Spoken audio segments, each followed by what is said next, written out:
Hi, everyone. Welcome in episode 69 of the Lab Epstein Hitting Podcast, where today we are circling back to our mechanical breakdown series. It is volume 13, and we are breaking down the swing of one of the most dominant players. And yes, I do mean players because he pitches as well in all of Major League Baseball, in the entire world. You probably guessed it. His name is Shohei Ohtani. And not only does he hit really, really well, and we're going to see that when we break down his swing, but professional evaluator, successful business owner, my former coach, friend, and co-host. He also pitches, and then sometimes in the same game, he'll go in and hit. So he's a dual threat. And I mean, he's the best baseball player on the planet right now. It's hard to argue that, no? I would say you're definitely getting value for what you're paying him. That shows up. Yeah, man, you're getting a pitcher and a hitter, and he's making less money than a lot of guys out there. I would say he would be the best roster guy. Although I think my boy Vlad Jr.'s might catch him. Might catch him in the home run. I think Shohei might be sneaking down a little bit. I don't know. We'll see. The irony of that is that both teams right now are out on the outside looking in when it comes to the postseason. It's a shame. Yeah, I was listening to a show the other day, and they're like, it doesn't matter. Yeah, it doesn't matter. It doesn't matter if your team's in it. It doesn't matter if your team's out of it. You have to be the most valuable player for your team, right, and the league. So sometimes is it better to have a supporting role or a supporting cast? Maybe it's worse? You're on a losing team. Nobody cares. They throw you fastballs, but you're on a losing team. Sometimes you don't care. You don't go out there and focus and put 100% of your attention and focus onto each at bat because your team's 20 games under 500. So I think nowadays they're just going most valuable player to that team. If you took that player out of that team, where is that team? Well, we talked about that with Bryce Harper. Mm-hmm. By the way, so maybe I just want to make a point too that Shohei Ohtani and Vlad Jr., they may not have the seasons that they're having right now ever again. So if one of their teams or both teams don't make the postseason, that's a real bummer. It is. Vlad will be better. Yeah, dude, he's right. It's like third year in the league. You sure? Is it his third year? Second year? Second full year? Come on. So you're saying that he can have another season like this again, and same thing with Ohtani. Vlad? Yeah. I mean, I don't think Ohtani's going to hit 60 home runs. I mean, maybe he hits 50. And you think Vlad will hit 60 home runs one day? What's that? You think Vlad will hit 60 home runs one day? I wasn't talking about Vlad. No, you were talking about Vlad. Well, I was, and then I moved it on to Shohei. Right. Yeah, I don't think anybody's going to be hitting 60 home runs, but I think Vlad could hit 50 in his career, and I think Ohtani could this year. Ohtani might do it this year. Ohtani will probably. What do they have now? 40. He has 41. Ohtani, and Shohei's got 45 or something. No, I'm sorry. I don't know how many Vlad has. Shohei has 41. Oh, I thought he had 45. Our mechanical breakdown series, they're great visual. Always great visual episodes, and people are going to see us break down the swing of Shohei Ohtani. And they could see us break down the swing of Vladimir Guerrero Jr., by the way. If you like and subscribe our YouTube page, the Lab Epstein Hitting Podcast, for new episodes, archived episodes, and clips. And of course, on the audio side, Apple, Google, Spotify, iHeartRadio, Pandora, and TuneIn Radio as well. And I wasn't going to admit this, but I have to bring it up because people this week first of all, my earpiece keeps fucking falling out and I'm about to just throw it on the ground. But so angry. I need our iPods or AirPods, whatever you're wearing there. That's what I need to go along with my handy microphone here. But people this week may hear I have a little bit of a lisp. And why is that? Well, do you ever get those canker sores? No, I'm not dating anymore. No. You're alluding to I have an STD. That's what Jake is alluding to here. I was just saying I'm not dating anymore. This is like anyway, you sound great. You sound we great. should do like a start over in this episode because you're really just kidding. I have a canker sore though on the side of my tongue. Oh yeah, those hurt. That's why I have a little bit of a lisp tonight. I have to be careful because the teeth, every time I'm talking, they grind against that canker sore. So if people hear the lisp, I apologize. But I wouldn't have known unless you brought it to the attention of 1.4 million viewers. Well, great. Oh well, that's all right. No, now you all know why I have a lisp here. We do have a listener question too. We'll get to later on the show as pertains to Shohei Ohtani. We'll get to that later on after we break down his swing. This is going to be pretty much a Shohei Ohtani centric episode where we talk pretty much everything about Ohtani, his career, his swing. I want to bring up a couple of numbers here to you. And I want to just get your opinion on what you saw from 2018 and 19. Last year, I'm not going to count because he hit 190, but again, I don't count anything from 2020. As compared to this year, though, now 2018 is rookie season. His slash line, 285, 361, 564. He had 22 home runs, 61 RBIs. 2019 slash line, 286, 343. 505, 18 home runs, 62 RBIs. You've alluded to it before on this show about how he's gotten bigger, and with that, he's gotten what looks to be stronger. What do you see besides that, the differences in the Shohei Ohtani 2018 and 19 as compared to 2021, where he has become the best player in the entire world? Yeah, I mean, I wish I knew how much weight he put on because he's drastically wider. Like his shoulders are big. Maybe he was, how old is he? Maybe he's a late mature. He's 26. 26? Yeah, I'll look that up while you're. I mean, his arms, his shoulders. I remember he did like a post-game interview early in the year, and I was like, good Lord, this guy is a monster. So swing-wise, I don't know if I see a lot of difference. It'll be cool, the swings we look at today. So, make sure you watch this on YouTube so you can see the swings. I have two swings. One's a higher pitch, one's a lower pitch. And he's different. Like he was different. The first time I saw him, he was different, 3 years ago. And he's still kind of goofy now. Why is he having so much more success now than before?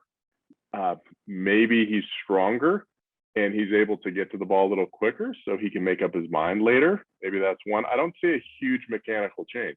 I really don't. I mean, sometimes like he'll clear his hips a little bit more, but he really never clears his hips a lot, even on inside pitches. He has wonderful hands and very good adjustability with his hand and the bat. So I don't know. Maybe he's more comfortable. That's probably, the easy way out is, he's been in the league for a couple of years. He's comfortable with the way that, it runs here in the United States, the travel, the meals, the, pregame, all that kind of stuff. He knows the pitchers a little bit better and maybe he's just more confident. So I think it's probably a combination of all those things. Well, he's 27 years old and guess how much money he's making this year? 28 million. No, $3 million. What? $3 million. That's his salary this season. What was his signing bonus though when he came here? Well, he had a 20. I don't know how much he gets of that. I don't think he gets any of this. He had a $20 million posting fee. I don't think he gets any of that. That's what his team gets. That's what. Yes. So I don't know that's what his Japanese team got. I don't know what his signing bonus was, but he's making $3 million. I thought it was pretty big. Year. Might be. It may be, but again, $3 million. $3 million. Wonder what his arbitration will be next year. And same thing with Vlad Jr. too. His arbitration, you brought him up earlier. His arbitration is probably going to be same thing with Tatis and Well, Tatis signed that huge deal. He did. You're on your game tonight. Today. I am. Yeah. He signed. That was a really good move by the Padres. Yeah, except playing him in the outfield. I'm not sure about that. Where are you going to put him? He's got a bad wing. I understand that, but if he dives on that bad wing, then he's going to have a worse wing. I know, like he's not going to dive, right? I know. That's what I said. Hard. So Yeah. With Ohtani here, so this is from a scout in spring training who saw him hit in 2018. Oftentimes on this show, we praise scouts for a good reason, but this scout, it was anonymous. He got this wrong, completely wrong. Well, don't know if he got it wrong per se. Maybe the first year or two, he was right. But 2021, ultimately, the bigger picture, he's gotten it wrong. But this is what he said in 2018. Quote, in regards to Shohei Ohtani, he's basically like a high school hitter because he's never seen a good curveball.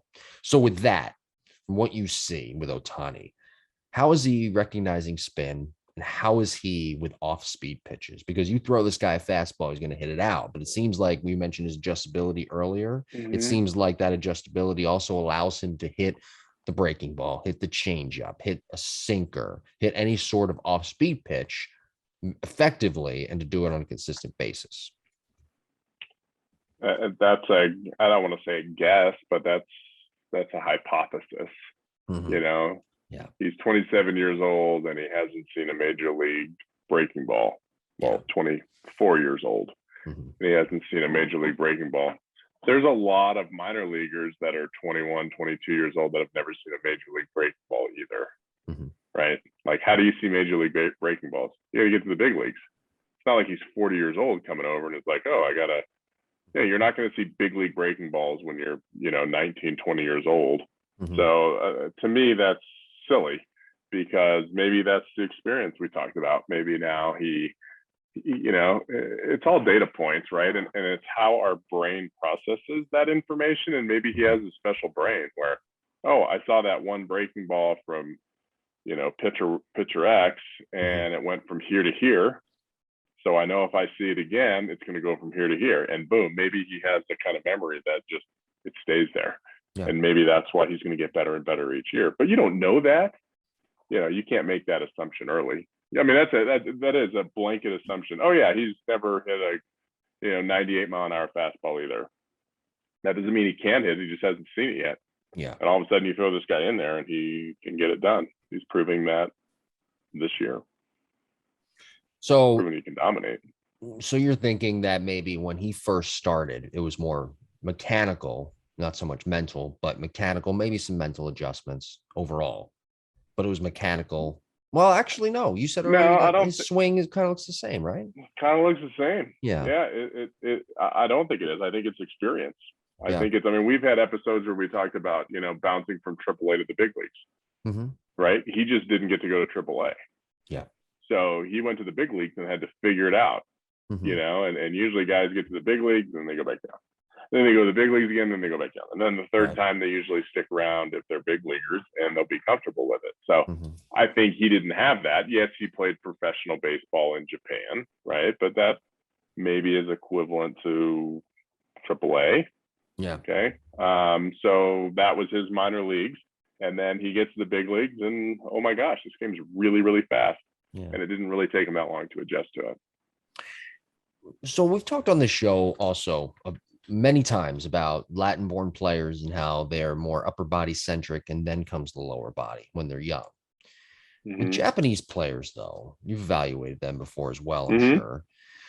What do you see commonality that's different from American type hitters, as you mentioned, comparable with Latin American hitters? Do they use their legs more so than their upper body? Balance wise, what do you see as the biggest difference when they're playing in Japan as opposed to American players? And even the young ones, I see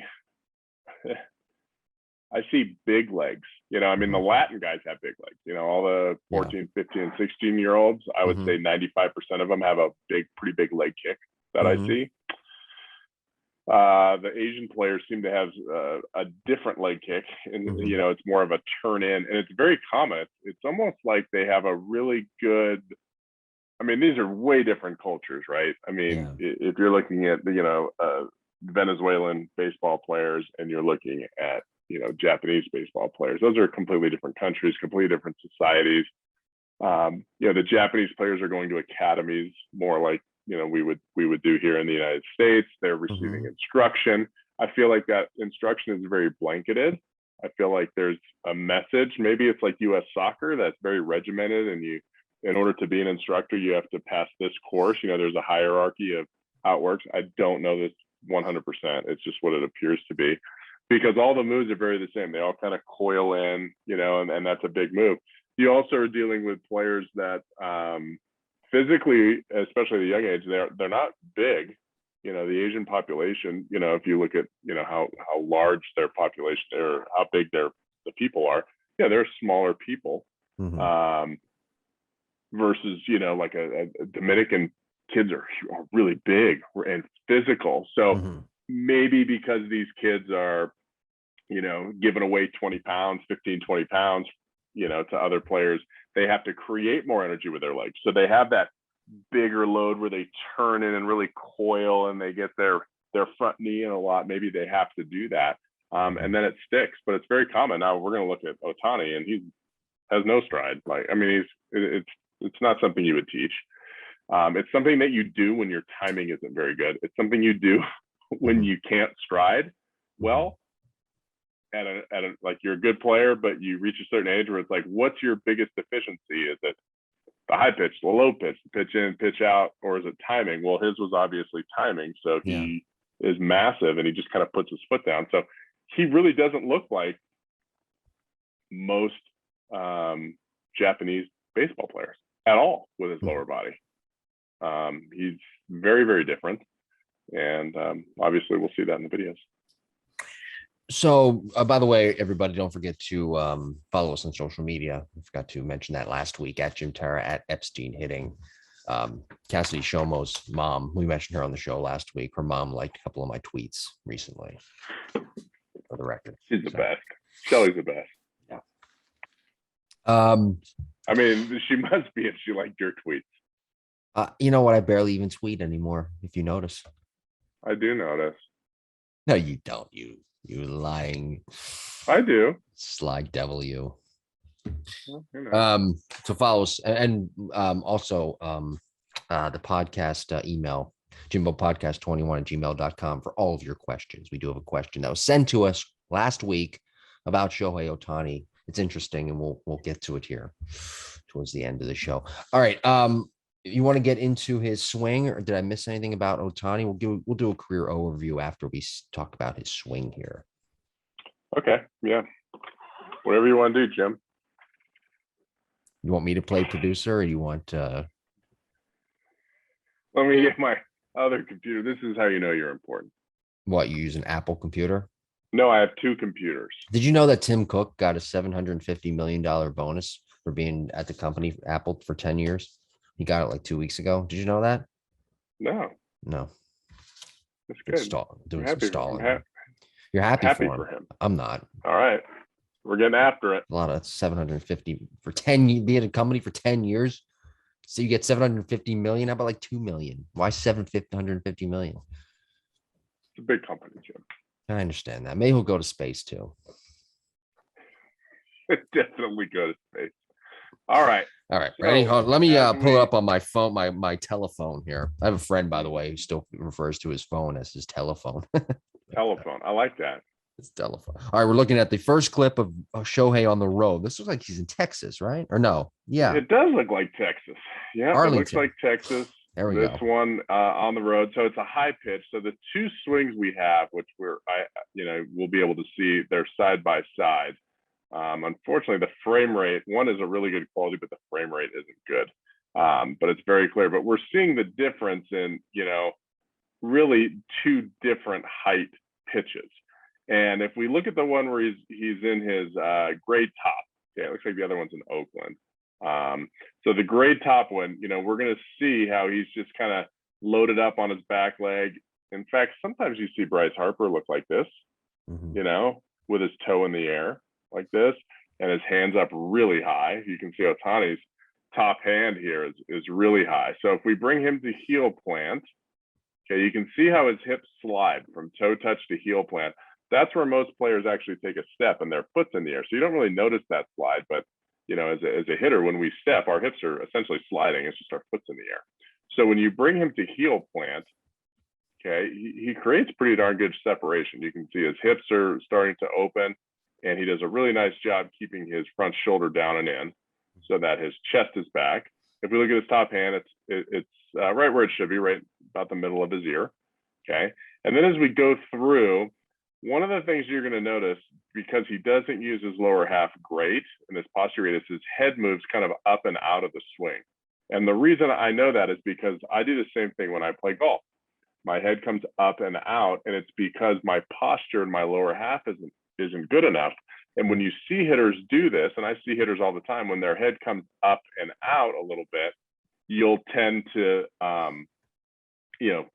anyway, you can see the line. I drew the green line. You can see that head pop up, and they'll lose their posture a little bit. And in doing so, usually we don't rotate as fast. Now, obviously, when you weigh 240 pounds of solid steel, it doesn't really matter.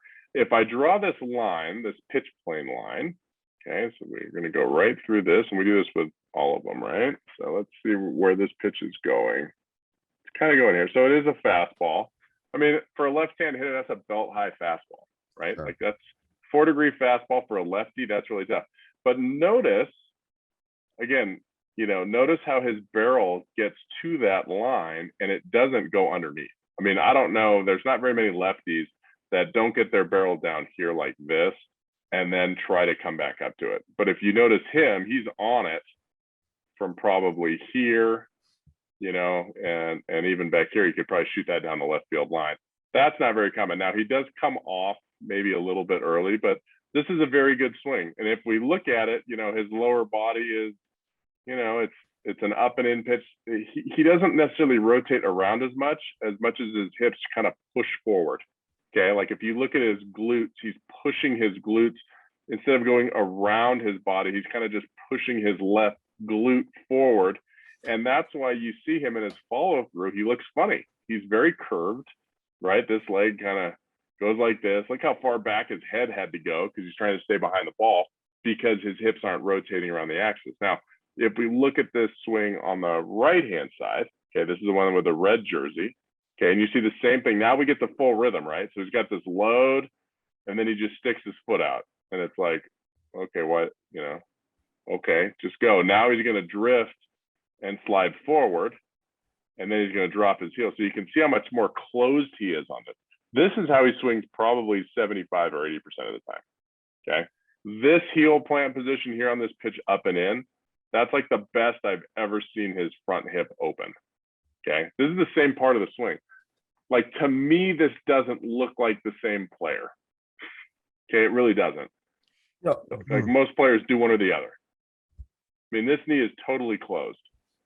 His hip, his belly button is still facing back here. His belt is still facing back here. Again, I'm not making this up. Like, this is the same position. Here's his heel. Boom, his heel went down here on the left. Here's his heel going down here. Okay. Kind of right between those frames. Okay, so maybe it's a little bit more than that halfway through. But if we look at the next frame, watch his hands go down. So look how his hands go all the way down to his hip. And if I bring the one on the left to a similar position where he's rotating his upper body, that's about the same part of the swing. I mean, this guy's really athletic to be able to do this. Okay, I mean, this is, I'm trying to get, there's his shoulder line and his shoulders are facing that way. And here's his shoulder line about there. So it's very similar. He's rotated the same amount. You can see how much more. It's really weird because his back leg here, he's actually more upright with this leg, meaning it doesn't have as much bend back here, yet his hands are lower. So usually what happens is on a low pitch, players use their legs to get down to it and they keep their hands in relatively the same spot. He's like, nah, I'll just take my hands to it. And if we watch his hands go down, now they're at his belt. Okay. If we draw this same pitch coming in, you'll see he's not on plane on this one, right? So there's 4 degrees. Look at where his barrel is. Way down here. And now he's going to come up to that line. So he goes, essentially he swings up from here to here, and he hits that ball in like the most perfect spot. When I see a swing like this on the right, which again is the majority of his swings, it's not the prettiest. That's a guy that has the most unbelievable eye-hand coordination I've probably ever seen. Okay. Nobody looks like this on the right, where they flip their wrists over. They go from way down here to way up here. Yeah, I shouldn't say that. Some guys look like this. They have that kind of barrel plane, but they hit like 205 and they strike out all the time. Like they're not productive. Okay. Then I have this guy over here that's on plane the whole time, right?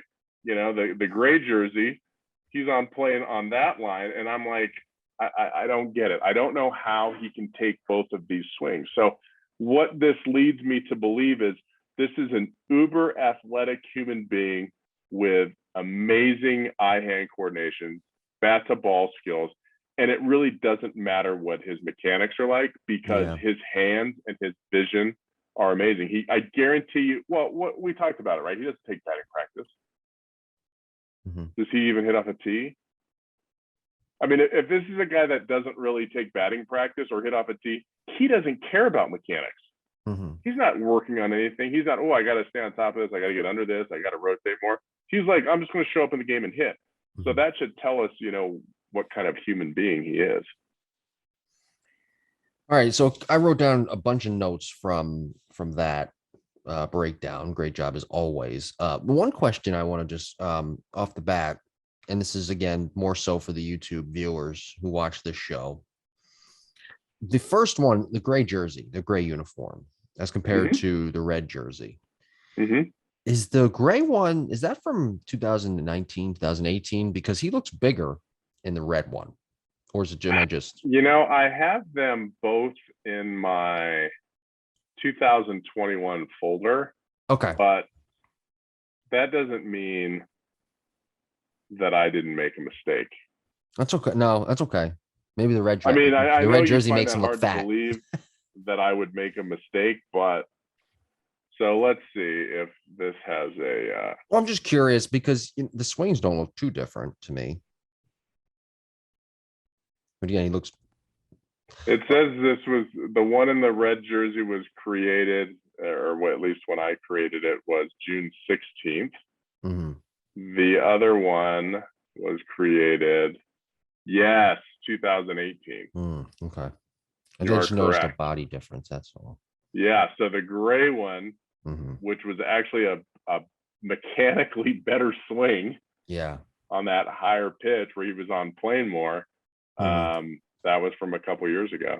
What do you think his average attack angle is?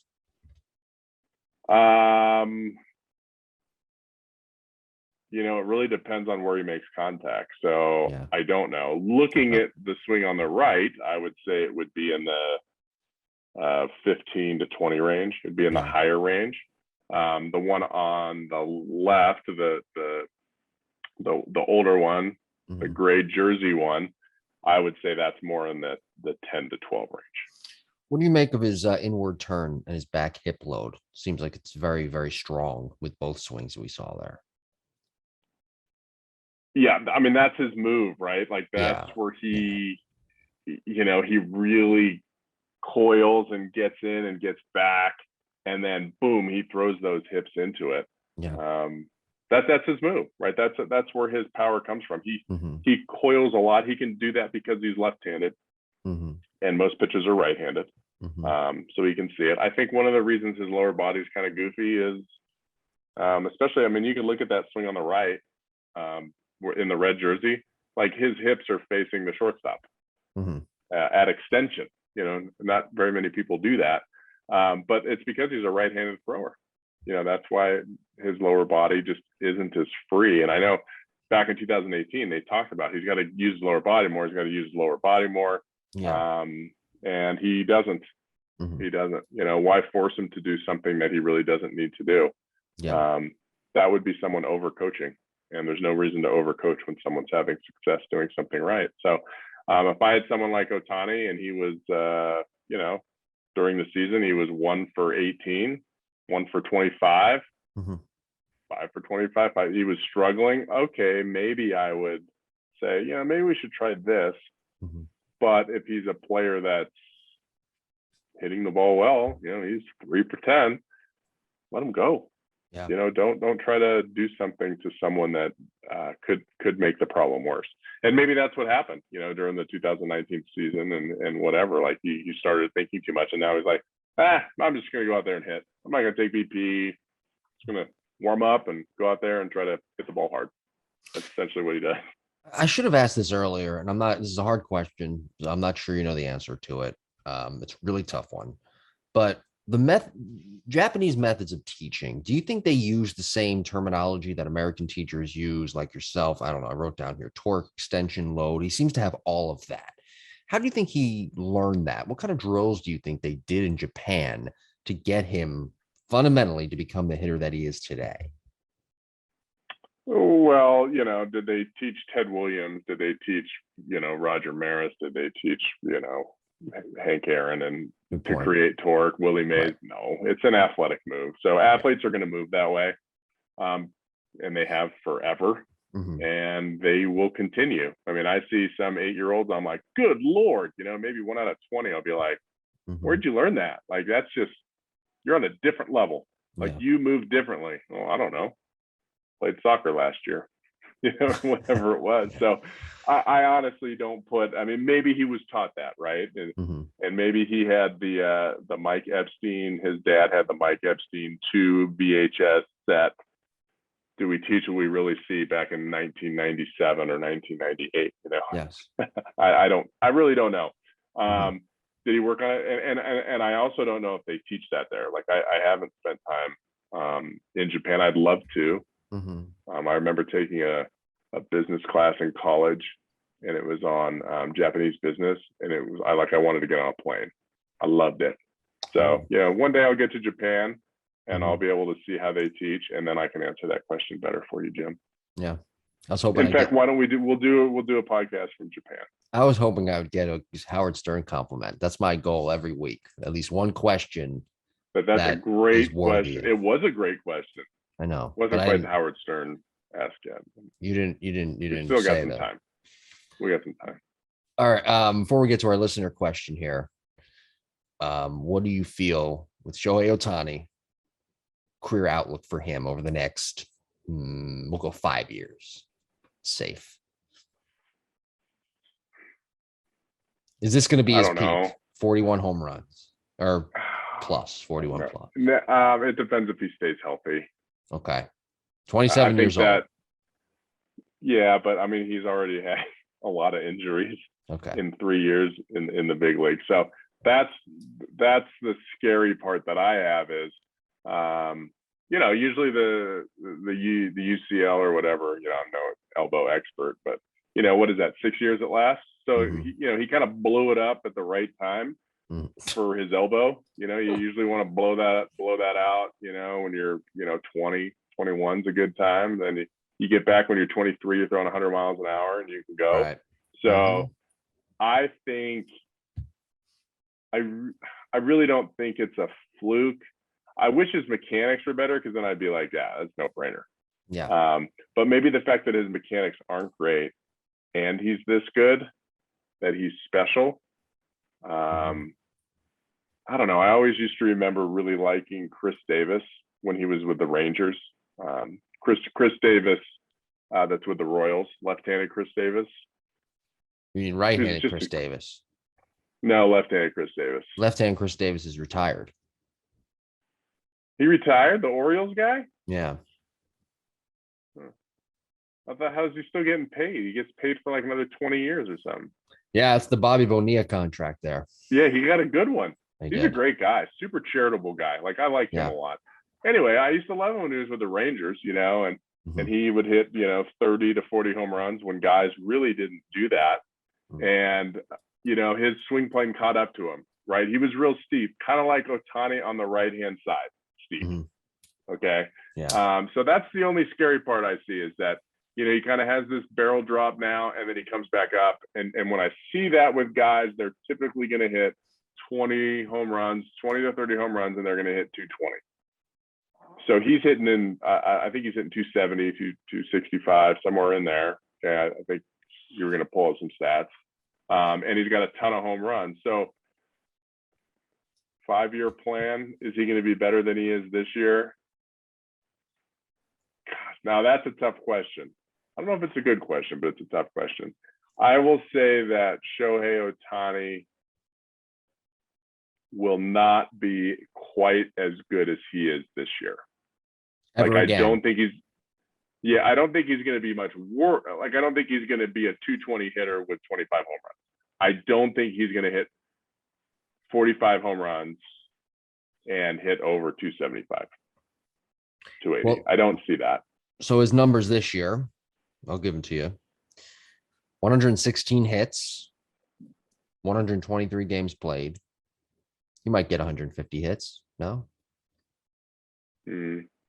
83 runs scored, 25 doubles, 5 triples, 41 home runs, 89 RBIs, 19 stolen bases. He can run a little bit too. 66 walks, career high 154 strikeouts.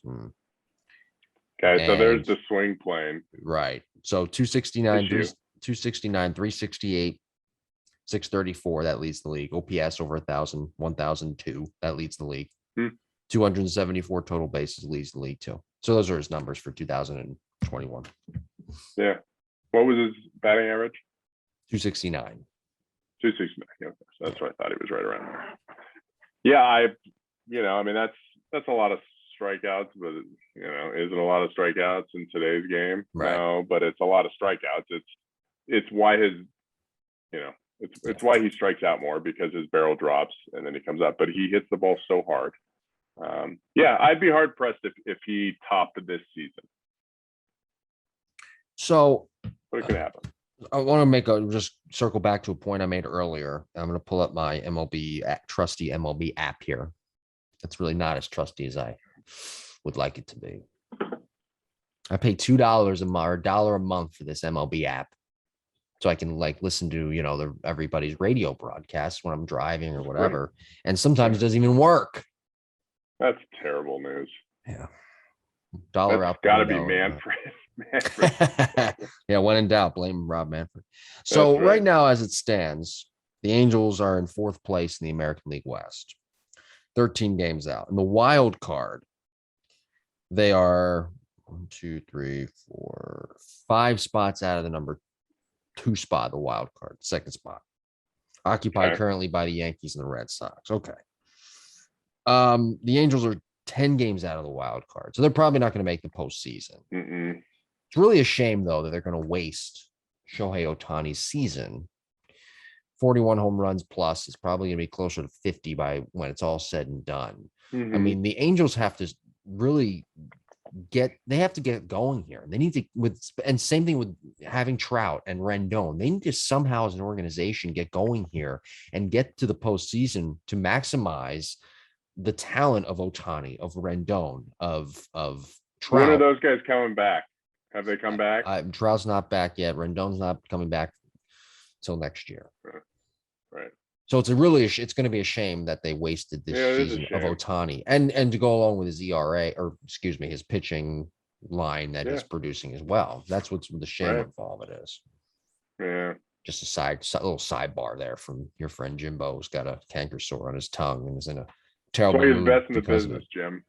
I know.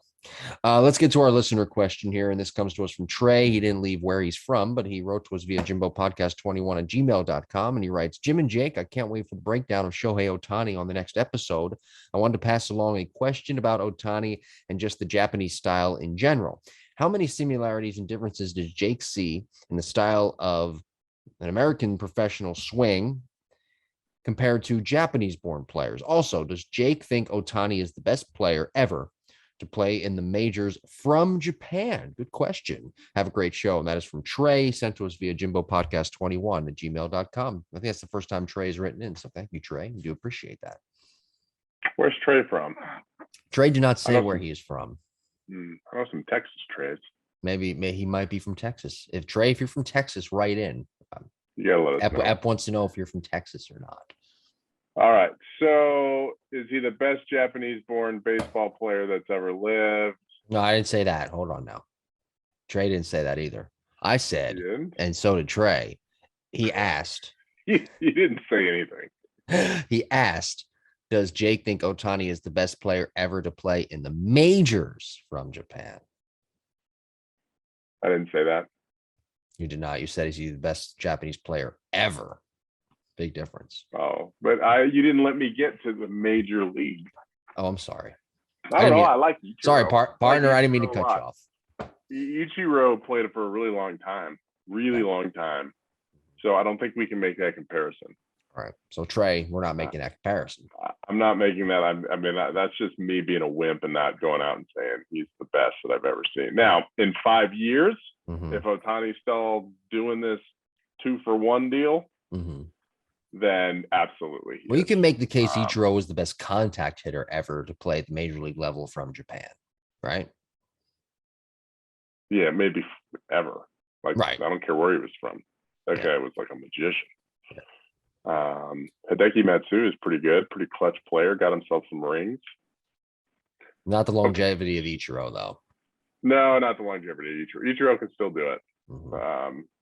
Okay, what was the other part of the question? The other part of the question, how many similarities and differences does Jake, you, see in the style of swing from an American professional or amateur player as compared to Japanese-born players from the same levels, professional and amateur? Yeah, well, let's differentiate style from technique. Their styles are totally different. They really are. The styles are very different. Japanese players are very rhythmic. They move really early. They start their load really early. They coil into their back leg way more than American players. Like American players, I hardly ever see a coil like that. I might see a leg kick that's kind of big and goes back too far, but I don't see that full body coil nearly as much. That's a very distinctive move that the Japanese players kind of bring to the table at a young age too. And then the Latin-born players kind of have this leg kick where they crunch more. So their shoulder comes down and in more, and their leg comes more up to the shoulder, but it's not like that, it's not as much of a twist. So, I would say they're kind of on their own. There aren't a lot of similarities with style between, American-born player or American players and Japanese players. Mechanically, though, pretty similar in terms of what they never really do? Bug squish. I really have never seen and again, I haven't seen nearly the volume of Japanese players that I've seen of American players, but the young ones that I see, I don't really see a collapsing of the backside. I don't see a bug squish, and that's probably because of that big inward turn and a pretty good size weight shift. And when you have that big weight shift, that back foot's going to come up and forward off the ground more. So that'd probably be the biggest mechanical thing is American-born players typically hold more weight on their back foot, and their younger ones, I'm talking about, 8 to maybe 12-year-olds, will hold more weight on their back knee and their back hip and kind of pivot and squash the bug than the Asian players. And if anybody out there teaches. And would you consider a player from Russia an Asian player? No. Would you? What are you getting at? Is Russia part of Asia? Is Russia on the Asian continent? No, I it is. They are. That's a true statement. I guess I'm not as smart as I think I am. I don't know my geography overseas. Sorry. Would you consider somebody from India an Asian baseball player? No. I know. No. Why not? No, but you know what? If anybody, I want people to write about that. I want people to bring that. If anybody has a question about that, then just watch $1 Million Arm. Yeah. Any other questions, sir? Any other brainbusters? That's all I got, Trey.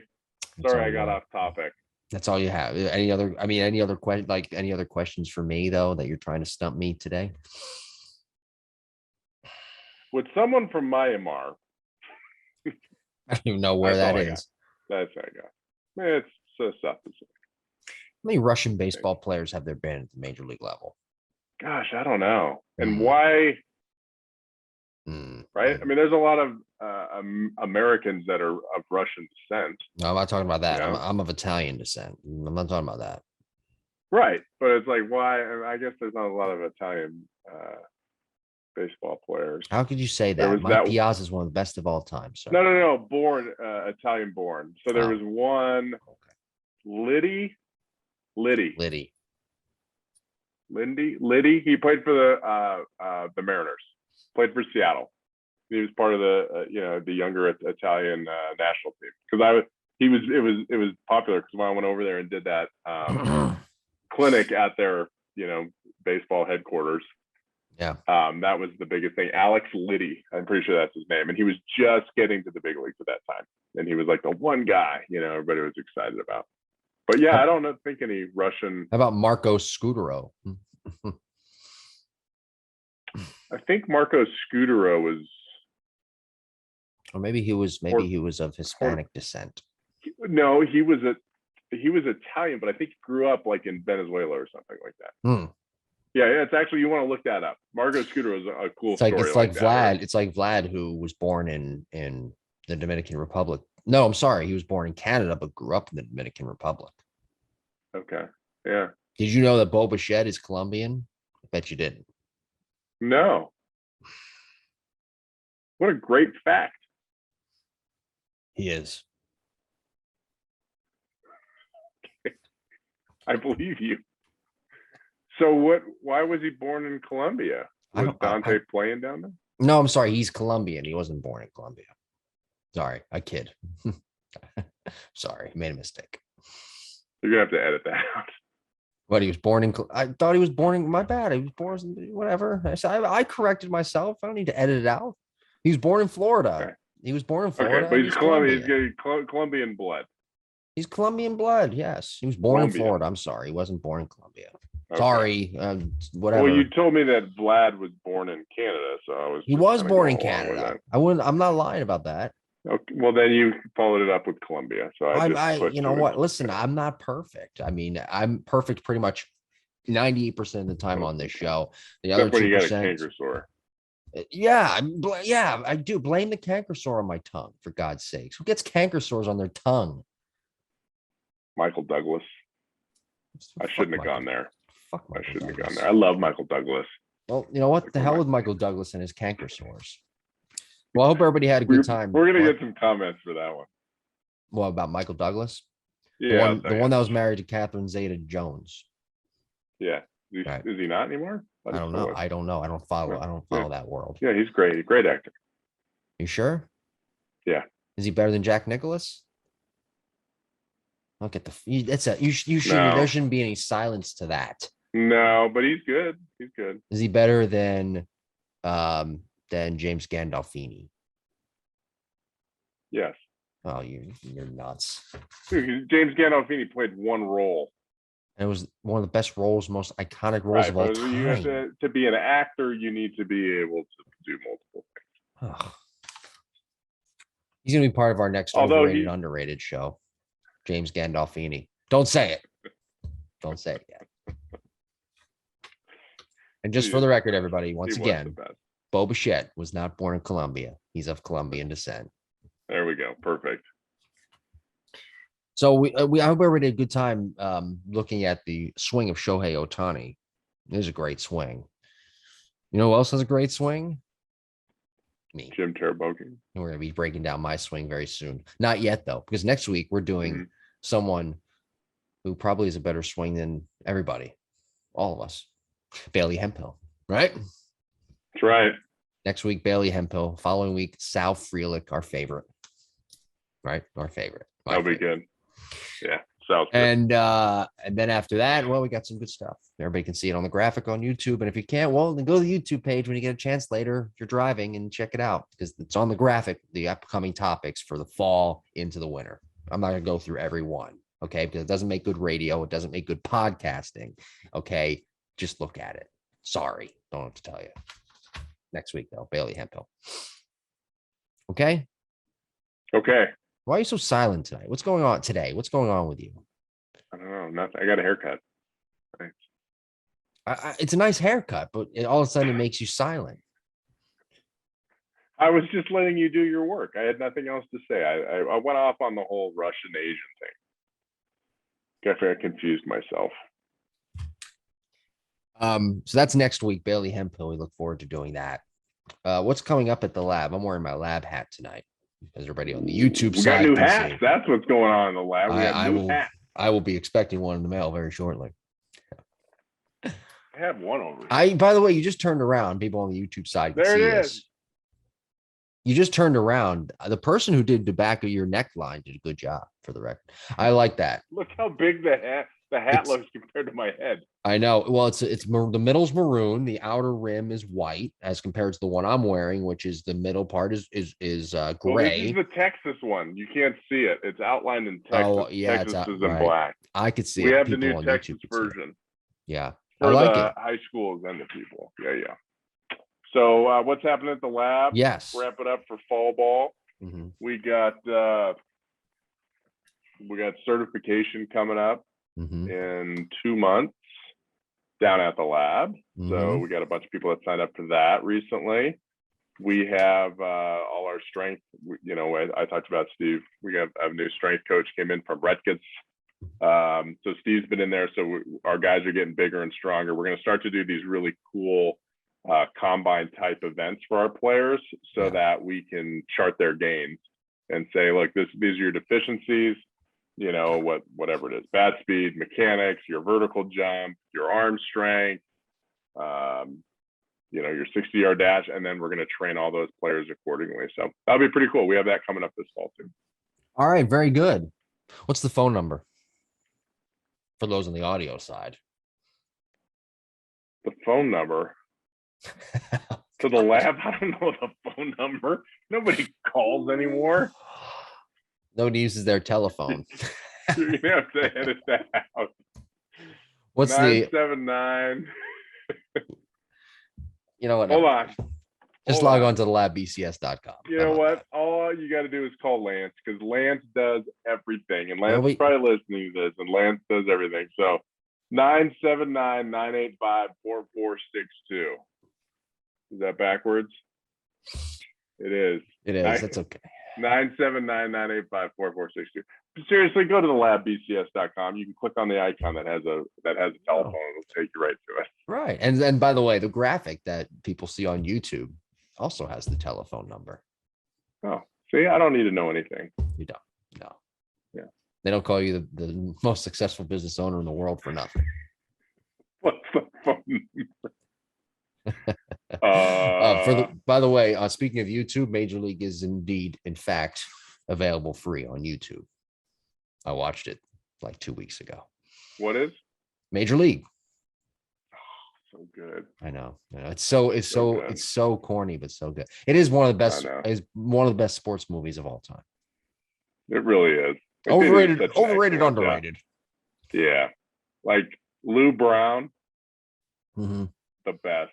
Yeah. Like he's so good. He plays that role so good. You'd think he spent time in the locker room. Yeah. Maybe he did. I don't know. I know that one of the scouts from Moneyball was actually a scout before, or something along those lines.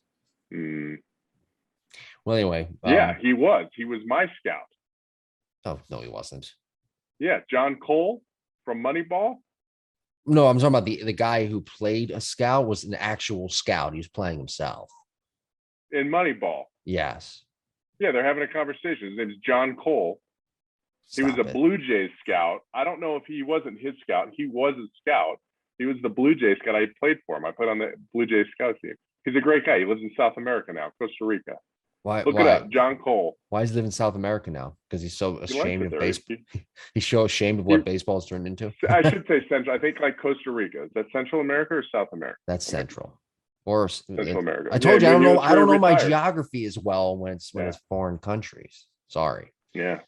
He used to let me. What's his name? I'm gonna look him up. John Cole. It's a very ramble on here. John Cole. Make sure it's the right guy. John Cole. I mean, he was in the movie. So I remember watching the movie, and I'm like, God, I know. I mean, it was 20 years after I met the guy, right? I'm listening to the voice. I'm like, I know that voice. And then I looked in the credits. I'm like, sure enough, that was him. Yeah, he was like a legendary Southern California guy. Was he? Well, which one was he though in the movie? Was he the one that challenged Billy Beane? No. He wasn't.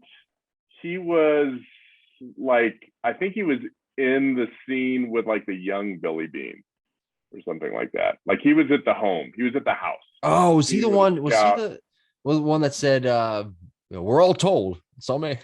We're all told. I don't know. I looked him up here. Yeah. But he's the best. John Cole. Yeah. Here he is. Like super great human.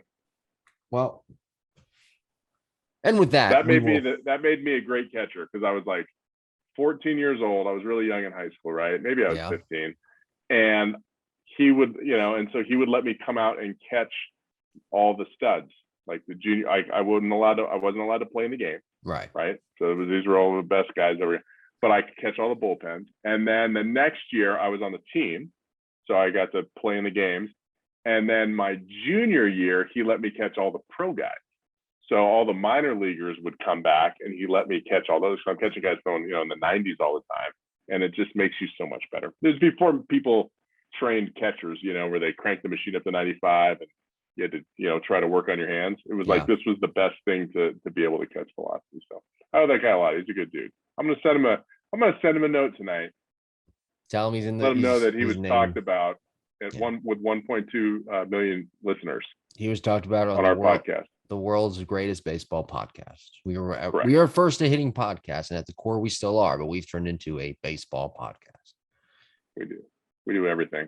Okay. And geography. I think we've drugged this on a little bit too long. Well, I hope everybody enjoyed the show today. If not, well, I don't know what to tell you. We'll talk to you next week. Wait for next week. Yeah, have to wait for next week. That's right. Oh, well, talk to you next week. Bye-bye, everybody.